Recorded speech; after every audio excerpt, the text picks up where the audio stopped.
नमस्कार दोस्तों। आज की स्टॉक लर्निंग में जानेंगे एक ऐसी कंपनी को लेकर के जिसके बारे में जब हमने रिसर्च किया तो कहती है कि बेरिस क्रॉस ओवर है।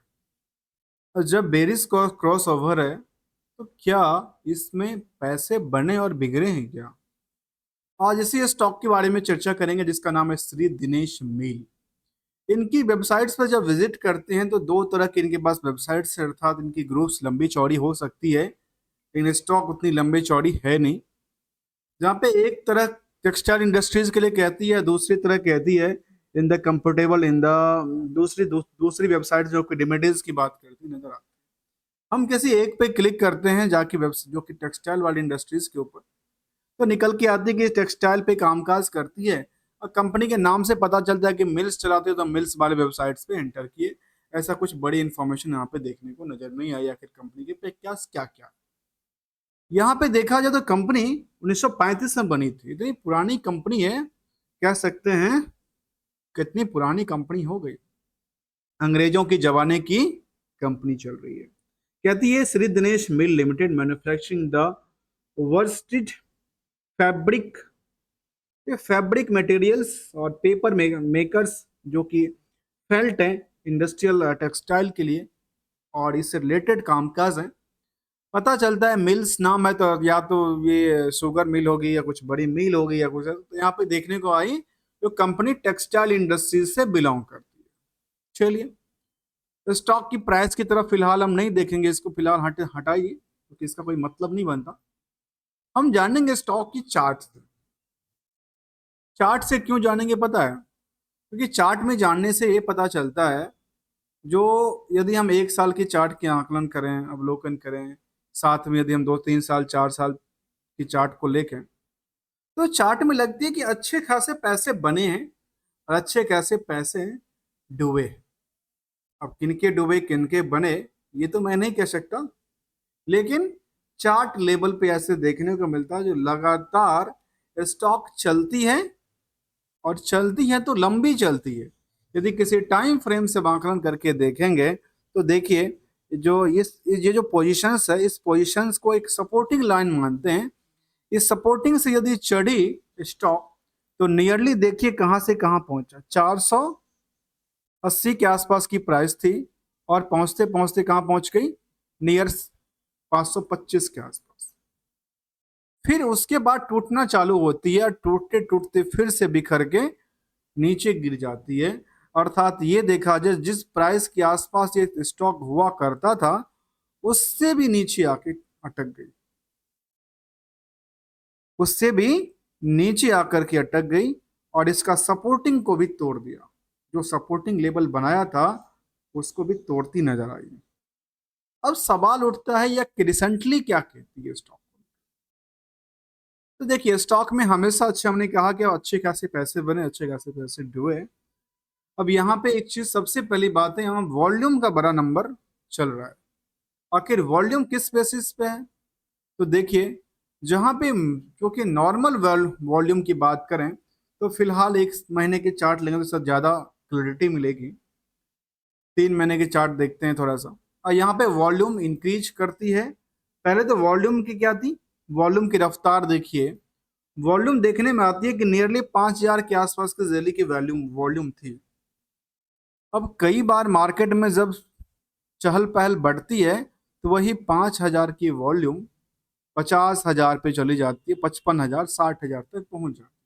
अर्थात मार्केट में क्या था, जो कभी चलती नहीं उसमें उथल कूद चलना स्टार्ट हो जाता है और मार्केट में एक रैली चलती है और रैली के बाद मार्केट में धड़ाम से गिर जाती है और ये सिचुएशन बनती नजर आती है। आखिर क्या है इसके पीछे?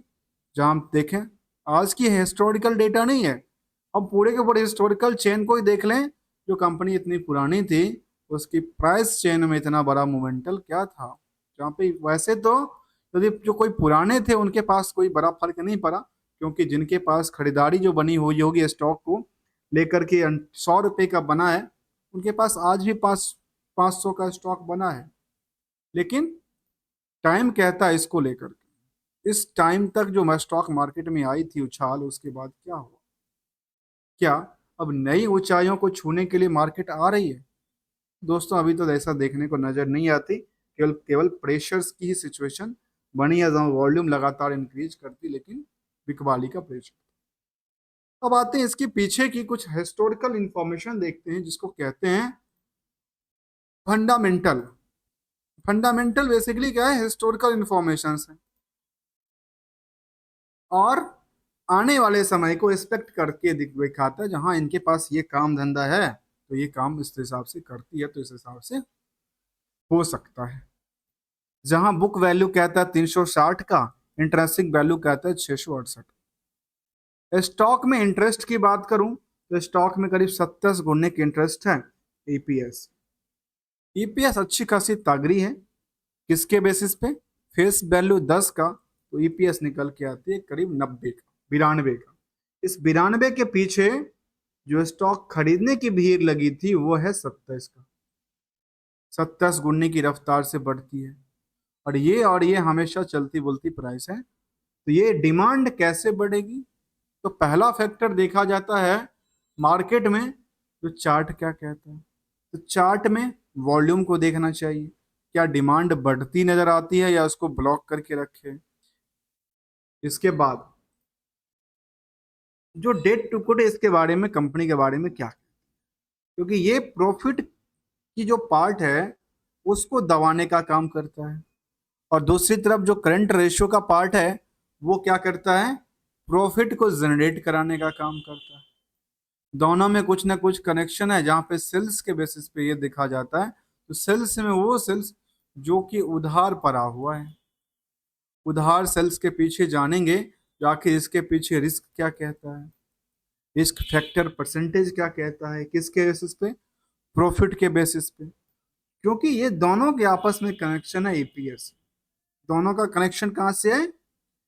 प्रॉफिट और ईपीएस। क्योंकि प्रॉफिट का वो पार्ट जो नंबर ऑफ शेयर से डिवाइड करके एक यूनिट बना, इसका नाम है ईपीएस, पर शेयर के हिसाब से। इन दोनों को क्या करेंगे हम, डीपली जानने की प्रयासरत रहेंगे।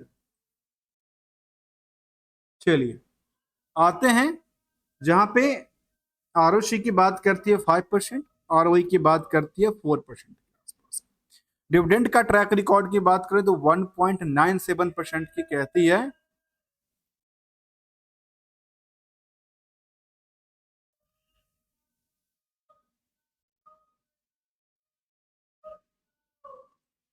लेकिन इसकी आकलन करके देखें तो आकलन ये निकल के आती है, जो प्रमोटर्स होल्डिंग 50% से नीचे घसक चुकी है। नंबर ऑफ शेयर भी ज्यादा नहीं, क्योंकि ये लिमिटेड होता है मार्केट के अंदर। मार्केट की कैप 250 200 300 करोड़ के आसपास के बीच की बनती है। इसको कैप्चर करना बहुत बड़ी बात नहीं है। डिविडेंड का ट्रैक रिकॉर्ड भी रहा है 1.97% के आसपास।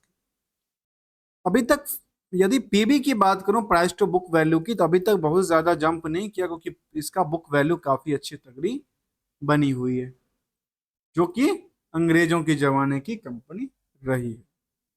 आइए इस कंपनी के बारे में डिटेल्ड जानेंगे।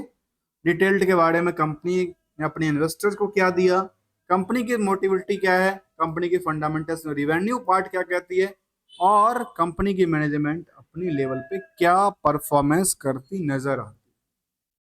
और अभी तक आपने यदि चैनल को सब्सक्राइब, वीडियो को लाइक ना किया हो तो प्लीज कर लीजिए, क्योंकि कंप्लीट स्टडी के लिए हम बने हुए हैं विदाउट किसी रिकमेंडेशन और एडवाइजरी को लेकर के। जो कि ये जो करी था, ये तो एक क्या कहते हैं, ये तो एक समरी डेटा है। इसके पीछे हम चलते हैं एक एक एस्पेक्ट को जानने। जहाँ पियर्स में वेल्सपुन और गारवेज जैसी बड़ी कंपनी है, जिंदल वर्ल्ड वाइड जैसी, गो फैशंस, मुझे लगता है कंपेयर फिलहाल नहीं किया जा सकता, क्योंकि ये भीड़ की बात यदि करें पी की तो नियर अबाउट द सेम होती है, लेकिन इसका थोड़ा सा जंप यदि होती है इंडस्ट्रियल की बेसिस, इंडस्ट्रियल कैपेसिटी क्या कहती है, 31 का कहती है।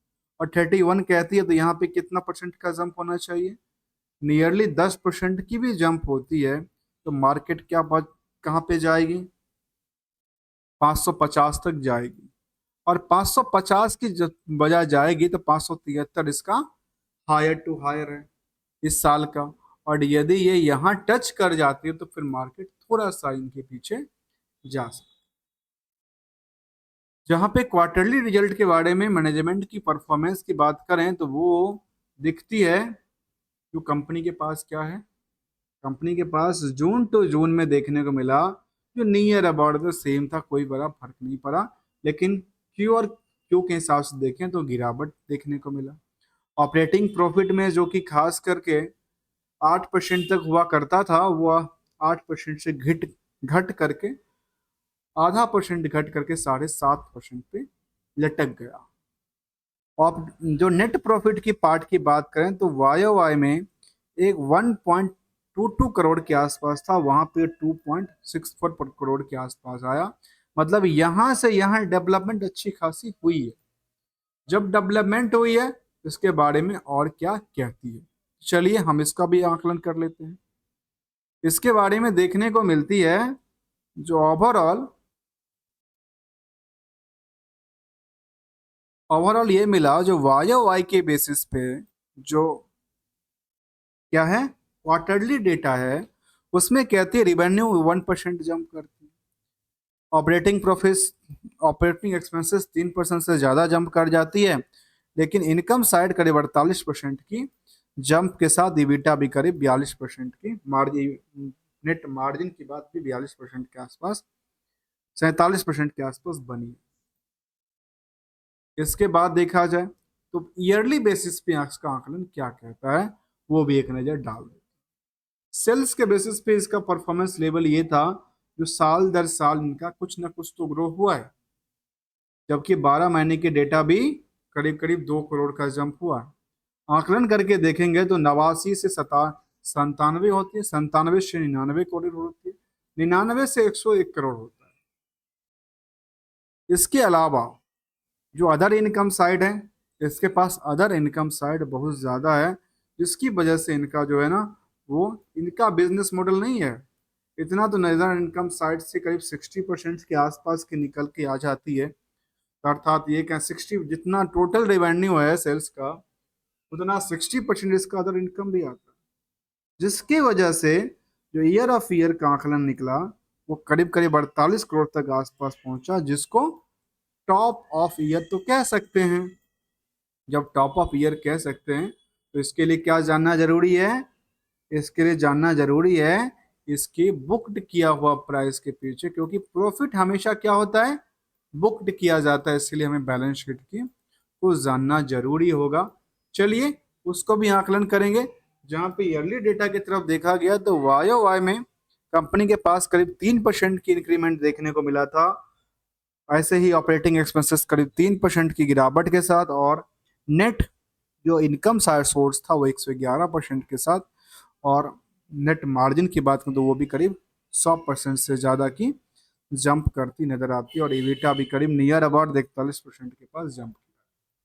अब ये सब के सब जंप किया है तो इसके प्रॉफिट के पीछे हम जाएंगे बैलेंस शीट के आकलन को लेकर के, आखिर बैलेंस शीट इसके बारे में क्या क्या। तो बैलेंस शीट में केवल दो फिगर आउट को समझेंगे।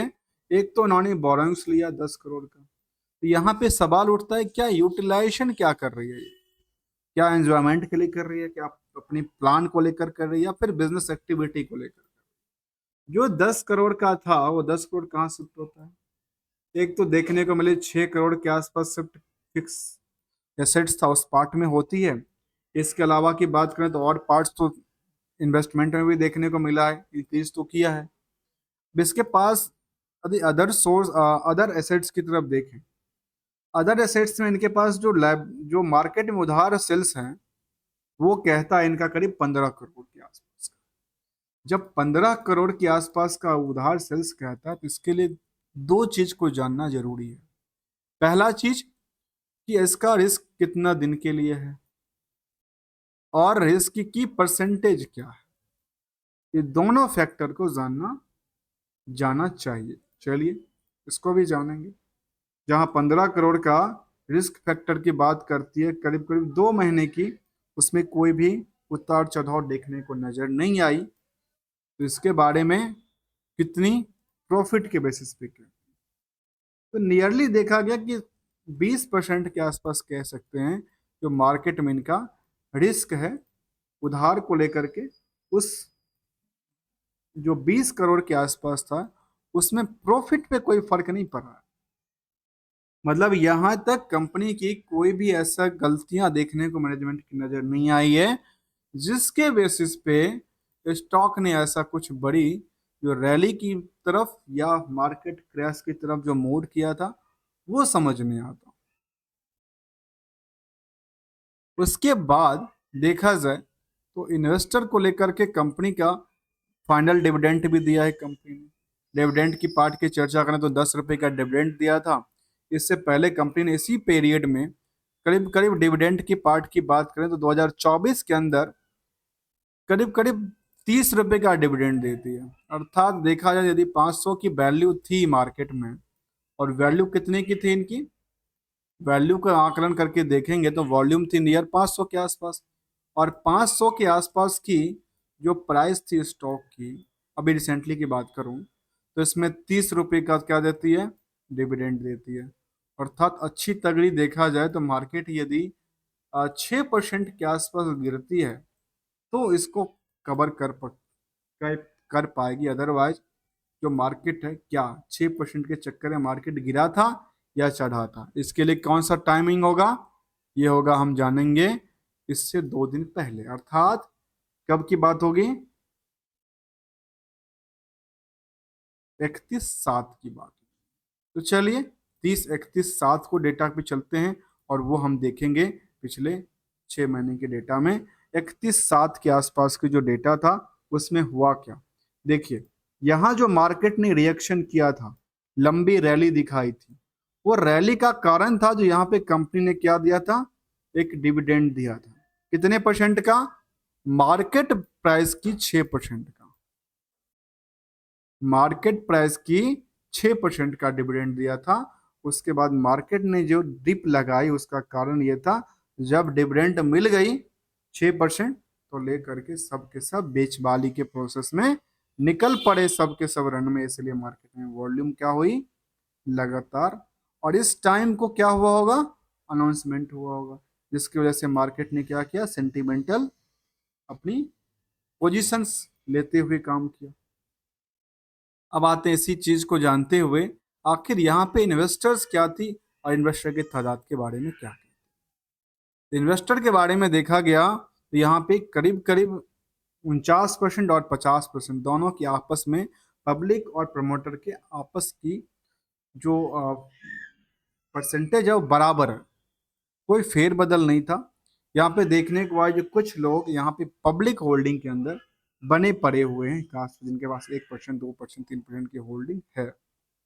जब इतनी सारी होल्डिंग है तो ये नंबर ऑफ शेयर को क्या कहती है, नंबर ऑफ शेयर होल्डर में क्या हुई, तो नंबर ऑफ शेयर होल्डर लगातार बढ़ी है, ऐसा नहीं बढ़ा है। जो करीब 7,500 के आसपास हुआ करते थे, आज भी वही उसी के आसपास है, आज भी उसी के आसपास है, जो कि 7,500-8,000 कह सकते हैं कि नंबर ऑफ शेयर होल्डर बने हुए हैं इस मार्केट में, जहां पे शेयर भी काफी कम है, करीब 56 लाख के आसपास की शेयर है। और मार्केट में वॉल्यूम लगातार क्या होती, कई बार जंप करती नजर आती।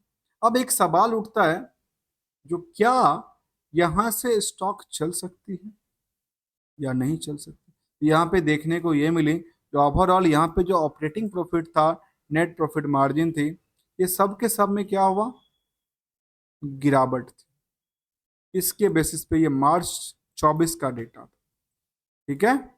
इसीलिए हम देख रहे थे जो यहाँ पे बीएसई के ऊपर ये डेटा अपडेटेड नहीं है, इस कंपनी को लेकर के, श्री दिनेश मिल को लेकर के यहाँ पे डेटा अपडेटेड नहीं है। लेकिन जब इन्वेस्टर के आस में जाएगा तो वो लगेगा अच्छा ये तो यहाँ पे डेटा ही अपडेटेड नहीं है, लेकिन यहाँ कहती है डेटा अपडेटेड है, और डेटा अपडेटेड है तो इसके बेसिस पे ये कहती है, प्रॉफिट लॉस का कोई आकलन कहती नहीं है, लगातार कहती कि इनकी पोजीशन क्या है, अच्छी बनी हुई है।